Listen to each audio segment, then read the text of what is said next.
It's the start of a new era in the County Board of Supervisors. Nathan Fletcher's resignation became official an hour ago. He stepped down after facing allegations of sexual assault and harassment in a civil lawsuit. Now the focus turns to replacing Fletcher. Thank you for joining us. I'm Kimberly Hunt. And I am Wale Aliyu. Listen, at one time, Fletcher was considered one of the most powerful politicians in our entire region. He helped lead the county through COVID, and as chairman of the board, was the center of many issues for our region. But that all changed a few weeks ago as he now deals with the fallout from a lawsuit by a former MTS employee. Fletcher has denied the allegations against him, but nevertheless now finds himself in a legal battle. Right now, I want to bring in ABC 10 News reporter Rachel Bianco. Rachel, we are hearing from both the board and from Fletcher?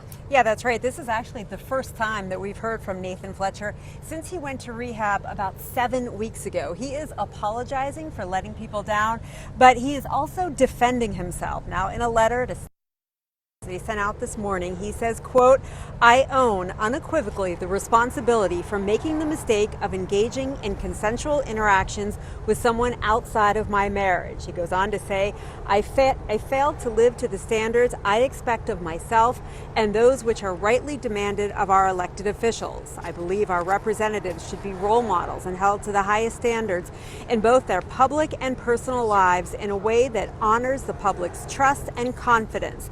While no one is without flaws and mistakes, I fully accept that I did not live up to this standard and my resignation is appropriate. He also addresses the lawsuit that forced him to resign. Gracia Figueroa says Fletcher sexually harassed and assaulted her while she was an employee of the Metropolitan Transit System.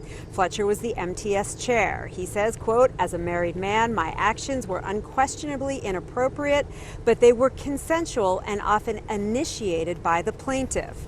Figueroa's attorney is responding that, sending out a statement in the last couple of hours that says in part, "It is disappointing that Mr. Fletcher continues to victim blame even amidst his forced resignation. We look forward to conducting our own investigation and we hope Mr. Fletcher will be cooperative as that happens." Now, Chair Nora Vargas says the board is ready to move on.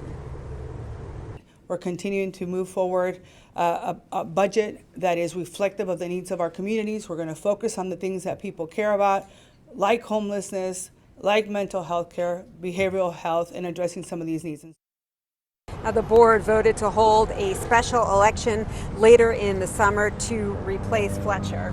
That special election, Rachel, we know it's not going to be cheap. Do we have a dollar amount? Do we know how much this is all going to cost? Well, he had about 3 years left on his tenure, so the board felt that it was important to hold a special election. It'll cost around $2 million, but much more if it goes to a runoff in the general election in November. Turnout, though, is historically low in special elections, so Chair Vargas is working on outreach. Says it's very important to make sure that voter turnout is high. And you were telling me some estimates are that if it goes to November, it could be double. Could be 5 million. Wow. Okay. Thank you, Rachel, so much. I appreciate your reporting. Now, that special election that we've been talking about to fill the seat will be a process as a formality. 1 week from tomorrow, the chief administrative officer will present a resolution to the board officially calling for the special election. The actual election will be held exactly 3 months from today on Tuesday, August 15th.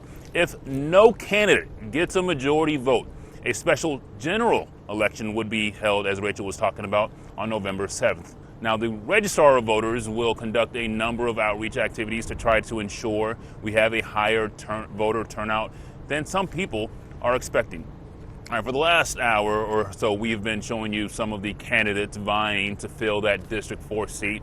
Now we are taking a look at Janessa Goldbeck. Goldbeck served 7 years in the Marine Corps as a combat engineer vet officer. She is actually the CEO of Vet Voice Foundation, a national nonprofit that advocates for veterans and military families. She is also the chair for the San Diego LGBT Community Center. Goldbeck initially planned on running for the seat in 2026 when Fletcher's term was up. We recently spoke to her about why she's running now. I actually got into this race several months ago before all the Nathan Fletcher stuff because I want to make a difference for our region. And I think the county is where the rubber meets the road on some of the biggest crises facing our region, whether that's the homelessness crisis or the skyrocketing cost of living. If elected, Goldbeck would be the first woman to represent the 4th District. All right, that's going to wrap up our coverage here from the county admin building, but we will have more on Fletcher's resignation coming up at 7 o'clock, so stay with us for that. Kimberly, we'll send it back to you in the studio. Yeah, an end of an era for sure. Thank you, Wale.